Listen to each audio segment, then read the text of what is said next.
you get to hear me now.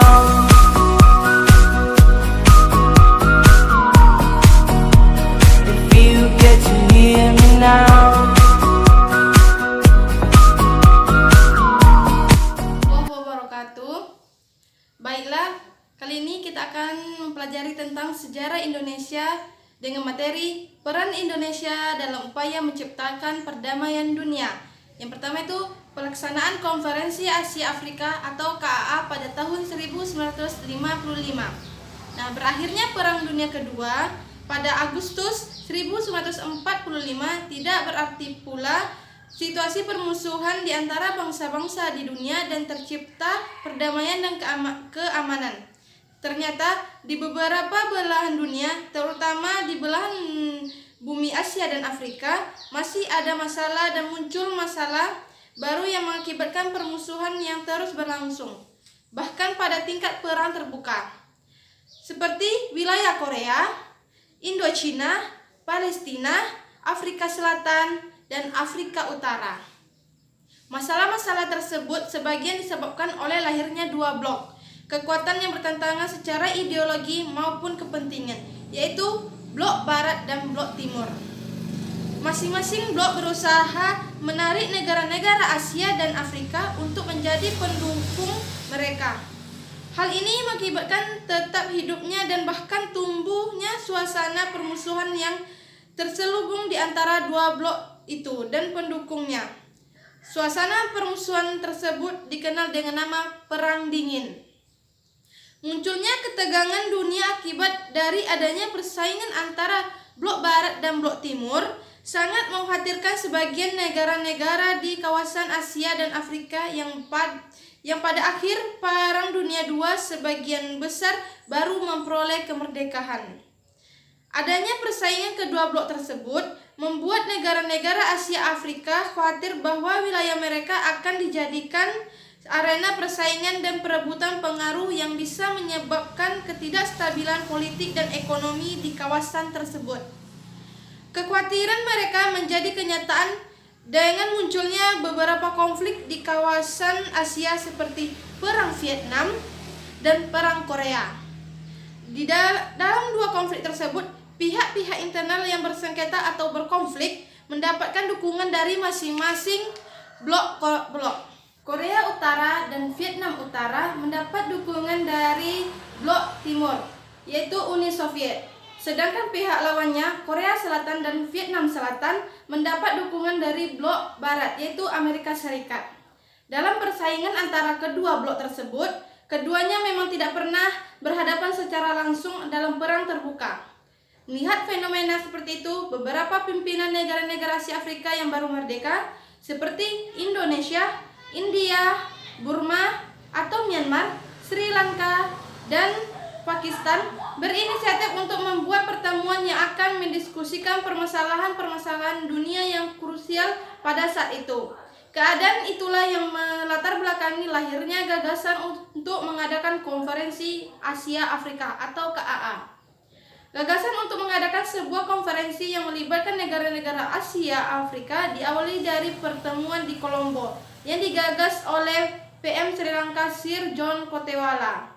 Pertemuan ini dikenal dengan Sidang Panca Perdana Menteri yang dihadiri oleh para Perdana Menteri dari Burma, Sri Lanka, India, Indochina, dan Pakistan. Adanya undangan dari Sri Lanka tersebut disambut baik oleh Indonesia, yang sejak bulan Juli 1953 pemerintahan Indonesia dipegang oleh Ali Sastro Midjojo. Rencana pertemuan tersebut dinilai sebagai kesepakatan yang sangat baik untuk merealisasikan kebijakan politik luar negeri bebas aktif. Kabinet Ali Sastro Midjojo dalam keterangannya di depan parlemen pada Agustus 1953 telah menegaskan bahwa dalam usaha memperkokoh perdamaian dunia perlu dirintis dan diorganisasi kerjasama antara negara-negara Asia Afrika, terutama yang baru merdeka. Pertemuan 5 Perdana Menteri berlangsung pada tanggal 28 April sampai 2 Mei 1954. Perdana Menteri Ceylon Sri Lanka atau Sir John Kotewala, Perdana Menteri Burma UNU, India Jawaharlal Nehru, Indonesia Ali Sastromik Jojo, dan Pakistan Tu Muhammad Ali Jinnah melakukan pertemuan informal di Kolombo. Pertemuan tersebut kemudian dinamakan Konferensi Kolombo. Topik yang dibahas pada pertemuan tersebut yaitu kondisi Indochina, bom hidrogen, kolonialisme dan nasionalisme, serta komunisme internasional. Gagasan Indonesia untuk mengadakan pertemuan negara-negara Asia Afrika akhirnya baru bisa disampaikan pada sidang yang ke-6 pada tanggal 30 April sore hari. Konferensi Kolombo selanjutnya menugaskan Indonesia agar menjajaki kemungkinan untuk diadakannya konferensi Asia Afrika. Dalam rangka menunaikan tugas itu, pemerintah Indonesia melakukan pendekatan melalui saluran diplomatik pada 18 negara Asia dan Afrika, yaitu maksudnya untuk mengetahui sejauh mana pendapat negara-negara tersebut terhadap ide mengadakan konferensi Asia Afrika. Atas undangan Perdana Menteri Indonesia, para Perdana Menteri peserta konferensi Kolombo yaitu Burma, Sri Lanka, India, Indonesia, dan Pakistan mengadakan konferensi di Bogor pada 28 dan 29 Desember 1954 yang dikenal dengan sebutan Konferensi 5 Negara. Konferensi ini membicarakan persiapan pelaksanaan Konferensi Asia Afrika atau KAA. Konferensi Bogor berhasil merumuskan kesepakatan bahwa Konferensi Asia Afrika diadakan atas penyelenggaraan bersama dan kelima negara peserta konferensi tersebut menjadi negara sponsornya. Undangan kepada negara-negara peserta disampaikan oleh pemerintah Indonesia atas nama 5 negara. Negara-negara yang diundang yang disetujui berjumlah 25 negara, yaitu Afghanistan, Kamboja, Federasi Afrika Tengah, Republik Rakyat Tiongkok atau Cina, Mesir, Ethiopia, Pantai Emas atau Gold Coast, Iran, Irak, Jepang, Yordania, Laos, Lebanon, Liberia, Libya, Nepal, Filipina, Saudi Arabia, Sudan, Syria, Thailand atau Muang Thai, Turki, Republik Demokrasi Vietnam atau Vietnam Utara, Vietnam Selatan, dan Yaman. Waktu konferensi ditetapkan pada minggu terakhir April 1955. Pada 15 Januari 1955, surat undangan Konferensi Asia Afrika dikirimkan kepada kepala pemerintah 25 negara Asia dan Afrika. Dari seluruh negara yang diundang hanya satu negara yang menolak undangan itu, yaitu Federasi Afrika Tengah atau Central African Federation.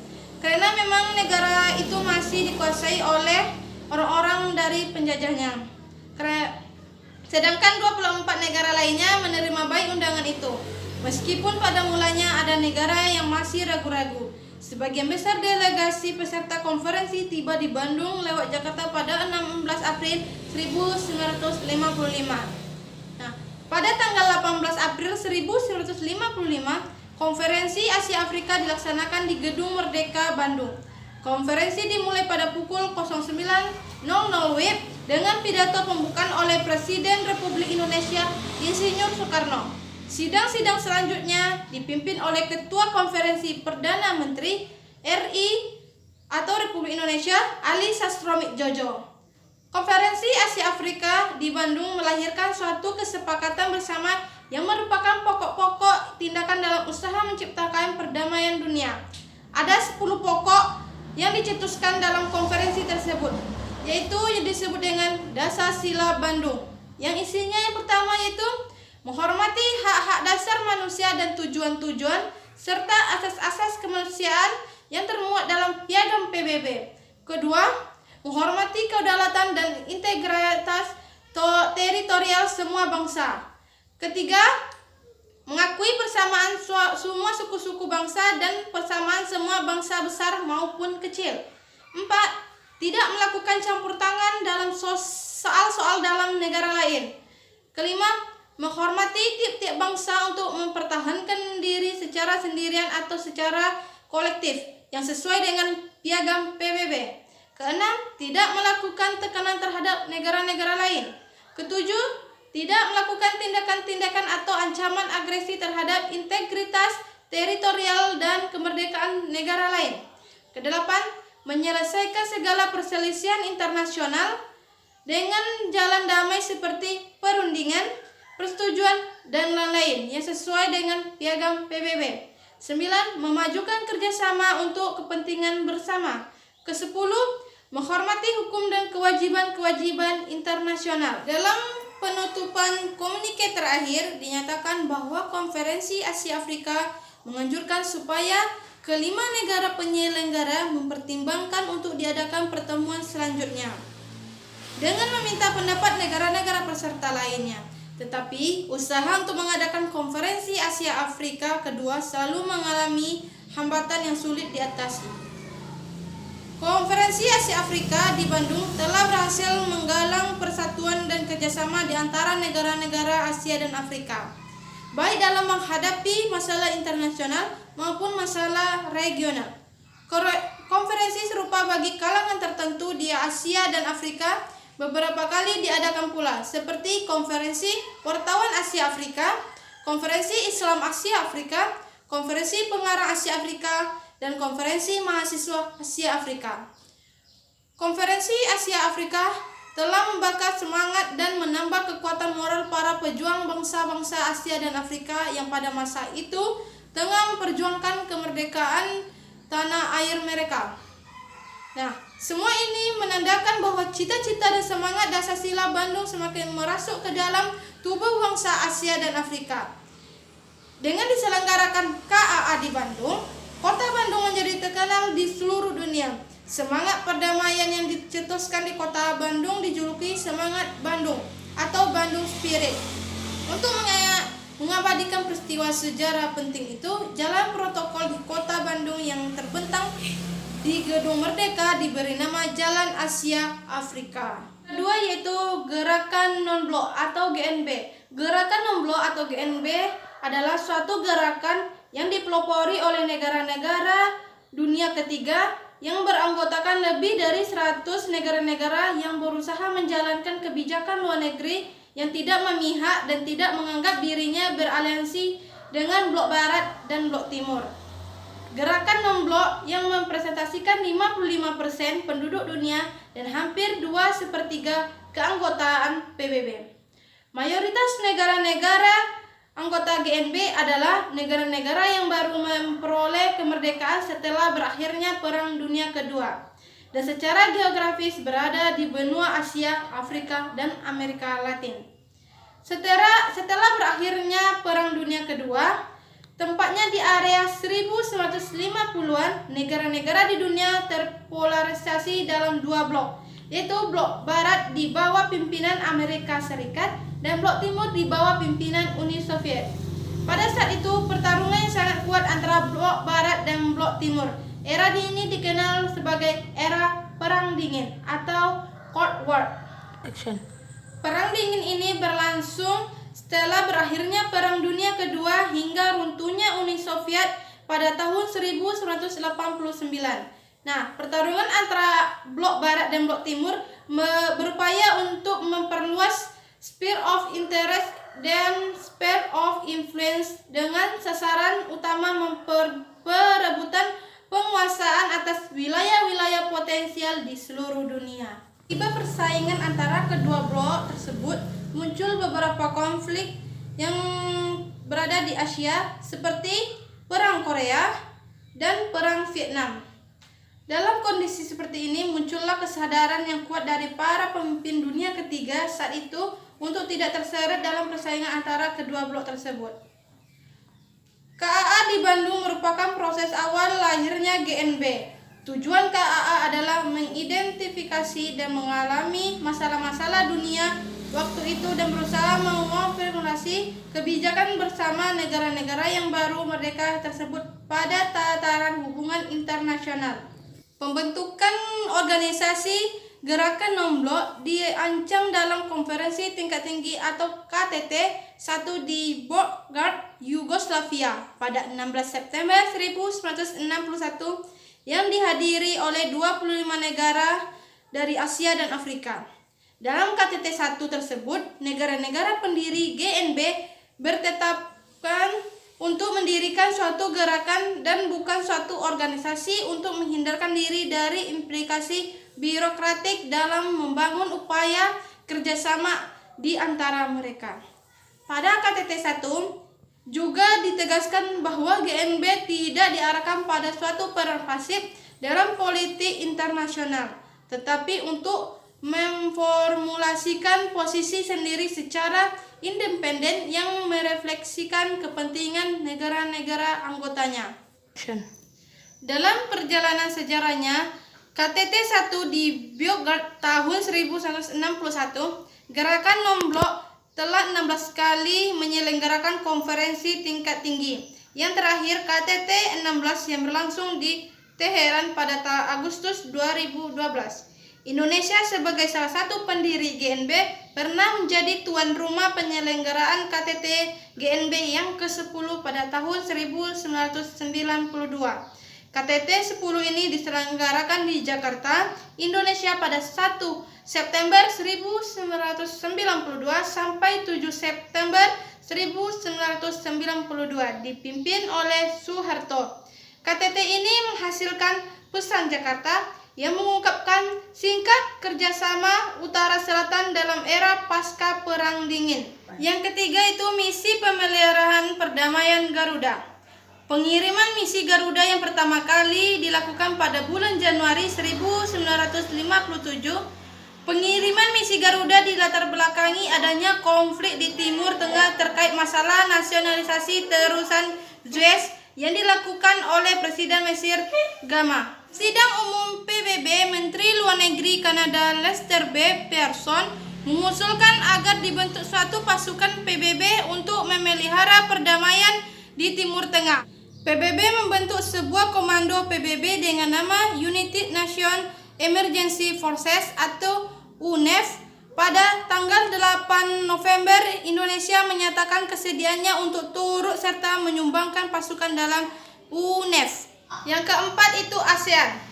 Menjelang berakhirnya konfrontasi Indonesia-Malaysia, beberapa pimpinan bangsa-bangsa Asia Tenggara semakin merasakan perlunya membentuk suatu kerjasama regional untuk memperkuat kedudukan dan kestabilan sosial ekonomi di kawasan Asia Tenggara.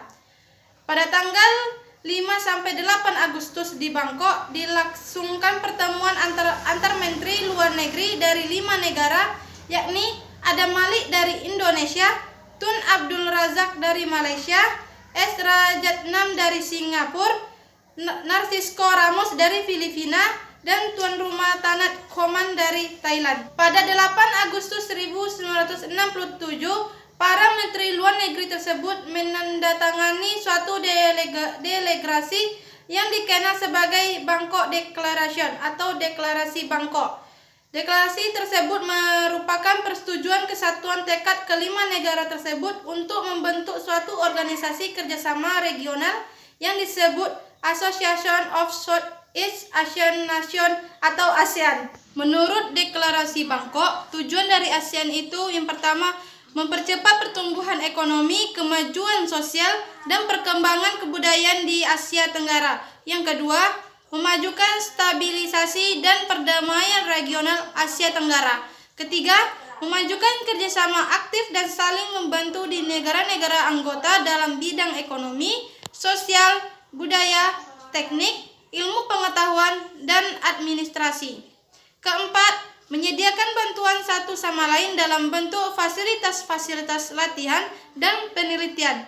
Kelima, kerjasama yang lebih besar dalam bidang pertanian, industri, perdagangan, pengangkutan, komunikasi, serta usaha peningkatan standar kehidupan rakyatnya. Keenam, memajukan studi-studi masalah Asia Tenggara. Ketujuh, memelihara dan meningkatkan kerjasama yang bermanfaat dengan organisasi-organisasi regional dan internasional yang ada.